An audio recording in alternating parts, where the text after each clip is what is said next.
Hello and welcome, crafty friends. This is Rachel, Crafting Mama Bear. In today's video I will be showing you how to make this woodland themed door swag for your front door using items from Dollar Tree.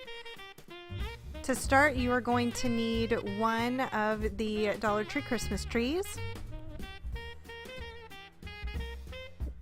a big decorative bow, some of the small ornaments in the 15 pack, and I have two of these really pretty picks with white poinsettias, some berries, and pine cones. And then I have some of these leftover glitter branches from Walmart. I'll also be using some, well, I didn't end up using the ribbon I thought I was going to. As far as tools go, I'm going to be using one pipe cleaner, some floral wire, scissors, a wire cutter, and a hot glue gun. So for the tree, throw away the stand pieces, pull off the big plastic piece on the bottom. You will not be needing that. And you're just going to separate all the branches and make the branches go so they're pointing towards the top of the tree. And then you want to make sure that they're all laying flat, so it's just a nice flat surface. And for this project, it doesn't matter that these Dollar Tree Christmas trees are really sparse, because adding those two picks really fills it up and you don't have to add anything extra to it. So once I've fluffed out my branches and make sure that it's aligned where I want them and everything's flat, I will go ahead and place on my picks. And I'm just going to fluff up my picks a little bit, and I will rearrange the pick that I put on the top. I'll rearrange where the berries are, so they're going to fall onto the opposite side to where the bottom berries are. I hope that makes sense. And then that will just give it a better flow on the wreath, and it will make it look like there are two different picks on there, not the same identical one. So there I am, flipping it over to the other side. Instead of it being on the left side of the pick, I'm moving it over to the right. Be careful when you readjust these. The little styrofoam balls on those fall off pretty easily. So just be aware of that and be a little gentle when you are moving those around on your pick.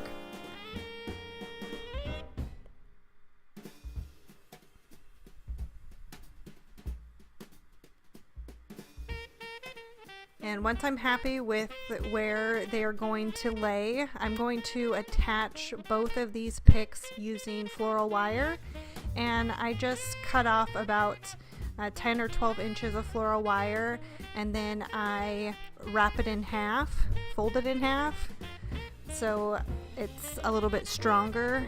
And then I just place it across the top of the pick, wrap it around the back of the tree, twist it a couple times, cut off the excess, and bend down the wire so it's not going to poke anybody.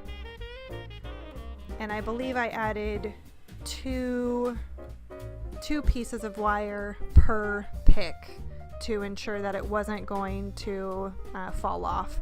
And I only added them to the stems. I didn't bother trying to get around all of the different florals and greenery on the picks to try and adhere those down. Attaching the floral wire twice to the base worked fine. And you can always cut down the end of your pick if you don't want it this long, if you don't want to have to deal with it. But I didn't see any reason to do that. It fit on there fine, and I want to be able to possibly take this apart and use it for something else. So I'm just keeping it as is.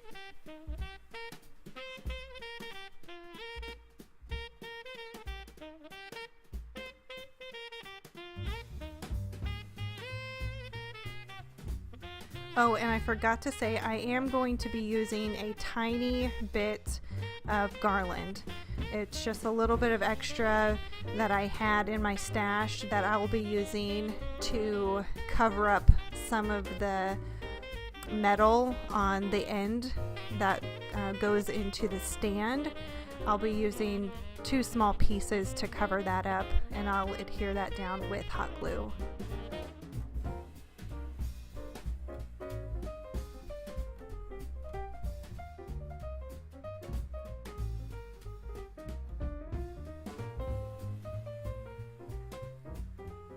So now that my picks are on, I'm going to add my bow. And I did end up taking the tails off of this bow because it was just too much. It didn't lay right, and I just liked it better with it off. So they're adhered on there with staples, so just pull it off and make sure that you tighten it back together. Say one of my berry clusters fell off, so I had to hot glue it on there. And there my bow fell apart, so I had to hot glue that together too. What would a crafter do without hot glue? I don't know. So here I am taking some of my garland and wrapping it around some of those spots that are going to show from where the bow isn't going to be covering it. And so this piece that I'm tying right now is where I could still see some of the brown on the base of the pick, and then I'll put more up top where the bow isn't covering it.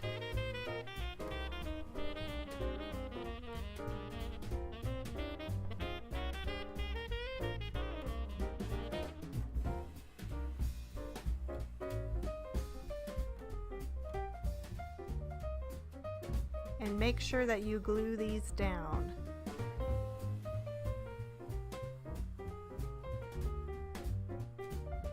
And now for the bow on top, I will be adding a generous amount of glue onto the tree itself and pushing down the bow, but I'll also be securing it down with the pipe cleaner that I showed in the very beginning.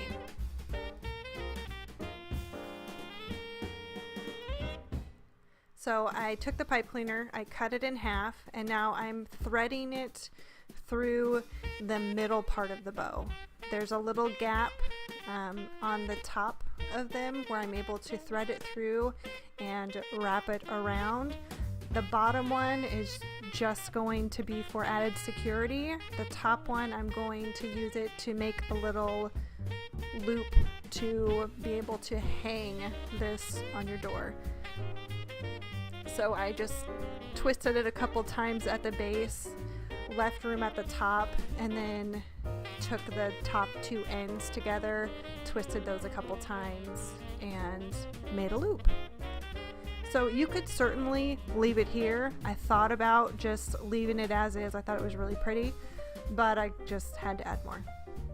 So I have these left over from my DIY centerpiece that I made, and I thought that they would just look really pretty in this DIY piece. So I'm just cutting off a couple pieces, and I will stick them in where I think I want them, and then I will glue them down once I have them where I think I want them.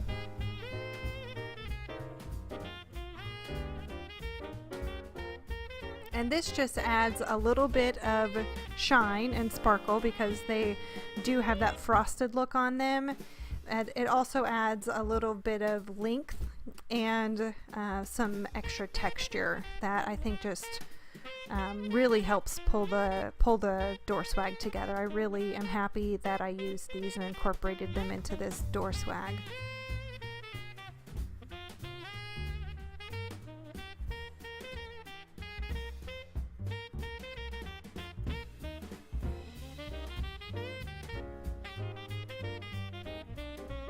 And there's no rhyme or reason to this. I just tried to make it balanced, so I tried to keep the same amount on each side, but I also tried to tuck some underneath to give it a little bit more depth so it wasn't all just laying on the top. So once I had all that done, now I'm going to add some of the bulbs. In that package are 3 different types of bulbs. There are 2 textured ones that have bumps and grooves, and then some glitter ones. So I, of course, wanted extra glitter, so I used 2 of those, and I think 3 of the textured bulbs. I try to keep an odd number when I do something like this. It's just more pleasing to the eye. So I just lay them on there where I think I want them to go until I'm happy with it, and then I will glue them down.